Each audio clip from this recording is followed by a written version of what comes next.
Hello friends, ஒரு செயலை நான் செய்தேன் அப்படின்னு சொல்லணும்னா இதை என்ன சொல்லுவோம்? சிம்பிள் பாஸ்ட் அப்படின்னு சொல்லுவோம். So simple past means sentence structure எப்படி இருக்குன்னு பார்த்தீங்கன்னா subject plus past verb plus etcetera. So யாரை பற்றி நீங்கள் பேசினாலும் அதுக்கப்புறமா வரக்கூடிய வெர்பு வந்து பாஸ்ட் ஃபார்மாக தான் இருக்கும். எக்ஸாம்பிள் பார்த்தீங்க அப்படின்னு சொன்னால் அவன் கிரிக்கெட் விளையாடினான். He played cricket. அவள் படம் பார்த்தாள். she watched movie. அவள் படம் பார்த்தாள். she watched movie. நாங்கள் நிறைய ஆடை வாங்கினோம். we bought. பையோடைய பாஸ்ட் என்ன? bought. we bought many dresses. அவள் என்னுடன் சண்டை போட்டாள். she fought with me. என்னுடன். fought, fight உடைய past என்னது?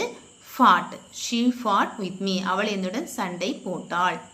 அவன் எனக்கு குடை கொண்டு வந்தான். கொண்டு வரது என்னது? bring. past என்ன? brought. he brought an umbrella for me. எனக்காக. okay, he brought umbrella for me. okay, so இதே மாதிரி எக்ஸாம்பிள்ஸ் நீங்களும் ப்ராக்டிஸ் பண்ணி பாருங்க.